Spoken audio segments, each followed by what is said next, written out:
नमस्कार हरि प्रेमियों, माइंडफुल भक्ति चैनल में आपका स्वागत है। हरि प्रेमियों, कैसे हैं आप? उम्मीद है आप सब अच्छे होंगे। आइए आज का प्रसंग शुरू करते हैं। आज का प्रसंग है माघ मास की कथा, महात्म्य अध्याय 25। हरि प्रेमियों, वीडियो को अंत तक जरूर देखना। अगर आप चैनल पर नए हैं तो प्लीज़ सब्सक्राइब करें और बेल आइकॉन को ज़रूर दबाएं ताकि आप तक हमारे सारे वीडियो मिलते रहे। हरि प्रेमियों, आइए जानते हैं 25वां अध्याय 24वें अध्याय से आगे की कथा। पिशाच कहने लगा कि हे मुनि, केरल देश का एक ब्राह्मण किस प्रकार मुक्त हुआ, यह कथा कृपा करके विस्तार पूर्वक मुझसे कहिए। देवद्युति कहने लगा, केरल देश में वासु नाम का एक वेद पारंगत ब्राह्मण था।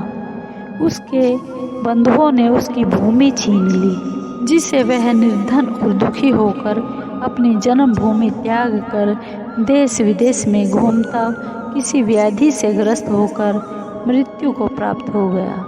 उसका कोई बांधव न होने के कारण उसकी उधर वैदिक क्रिया नहीं हुई और न ही उसका दाह क्रिया भी हुई। इस प्रकार क्रिया के लोप होने से निर्जन वन में प्रेत होकर चिरकाल तक फिरता रहा। शीत ताप भूख प्यास से दुख से हाहाकार करता हुआ वह नंगे शरीर रोता फिरता था, परंतु उसको कहीं सद्गति नहीं दिखाई देती थी। सर्वथा दान न देने से वह अपने कर्म फल भोगता था।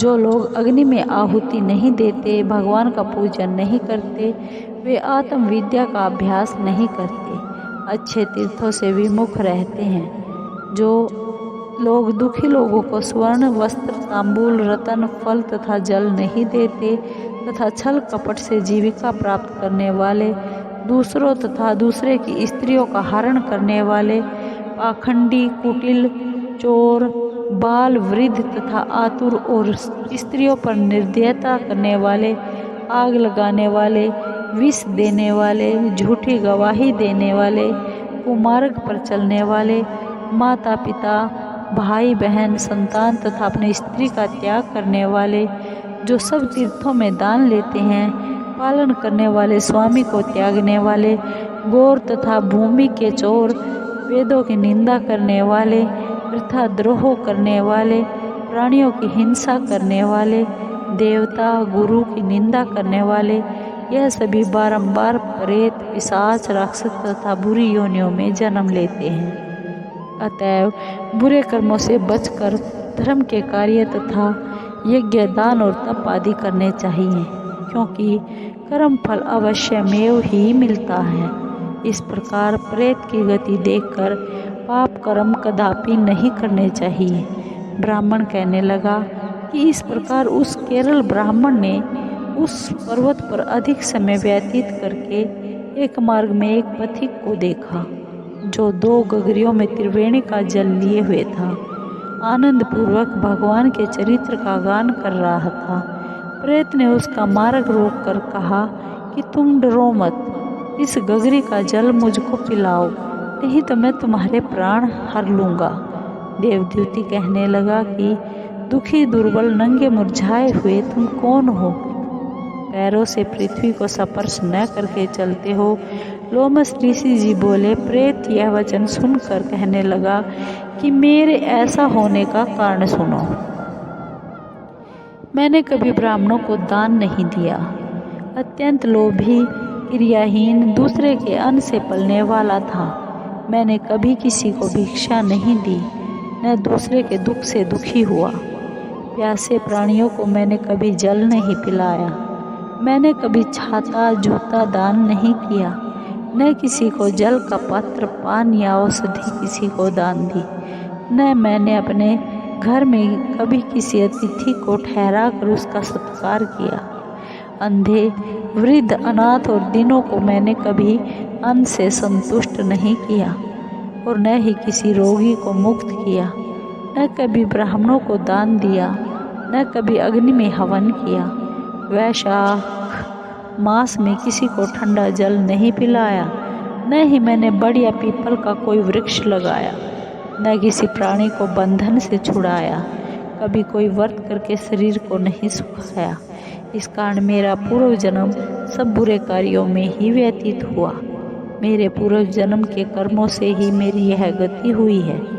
इस वन में व्याघ्र भेड़िए से बचा हुआ मांस तथा जंतुओं के खाने से गिरे हुए फल, वृक्षों पर लगे हुए सुंदर फल तथा झरने का सुंदर जल सब ही मिलते हैं, परंतु देव इच्छा से मैं कुछ नहीं खा सकता।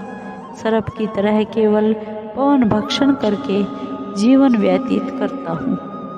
बल बुद्धि मंत्र पुरुषार्थ से लाभ हानि, दुख सुख, विवाह मृत्यु, जीवन भोग रोग तथा वियोग में केवल भाग्य ही कारण होता है। कुरूप मूर्ख कुकर्मी निंदित तथा पराक्रम से हीन मनुष्य भी भाग्य से ही राज्य भोगते हैं। काणे लूले लंगड़े नीतिहीन निर्गुण नपुंसक भाग्य से राज्य प्राप्त करते हैं। पर्वत पर भी बलवान राक्षस पिशाच रहते हैं, जिनमें से कभी कभी कोई कहीं कहीं वन में फिरते हुए अपने कर्म के अनुसार अन्न जल प्राप्त करते हैं, परंतु आपको उनका भय नहीं होना चाहिए, क्योंकि धर्मात्मा पुरुषों की उनकी पवित्रता ही रक्षा करती है। ग्रह नक्षत्र देवता सर्वथा धर्मात्माओं की रक्षा करते हैं। यह पिशाच आप जैसे भक्त की तरफ आंख उठाकर भी नहीं देख सकते। जो नारायण भगवान की भक्ति से पवित्र रहता है, उसको प्रेत पिशाच पूतना आदि कोई बाधा नहीं दे सकते। भूत बेताल पिशाच गंधर्व काकिन शाकिनी ग्रह रेवती यज्ञ मातृग्रह भयंकर ग्रह कृत्या सर्प कुष्मांड तथा दूसरे दुष्ट जंतु पवित्र वैष्णव की तरफ देख भी नहीं सकते। जिसकी जीवा पर गोविंद का नाम, हृदय में वेद तथा श्रुति विद्यमान है, जो पवित्र और दानी है, उनको कभी भय नहीं हो सकता। हे ब्राह्मण, इस प्रकार कर्मों का फल भोगता हुआ मैं यहाँ रहता हूँ, ऐसा सोचकर मैं शोक नहीं करता। एक बार मैं जवानलिनी नदी के किनारे पर गया था। वहाँ पर घूमते हुए मैंने सारस के वचनों को सुना था। ये प्रेमियों, 25वें अध्याय से आगे की कथा अब 26वें अध्याय में सुनेंगे। हरि प्रेमियों, आपको ये वीडियो कैसी लगी? अगर आपको वीडियो अच्छी लगी हो तो प्लीज़ लाइक कीजिए, शेयर कीजिए, सब्सक्राइब कीजिए और कमेंट ज़रूर कीजिए। धन्यवाद।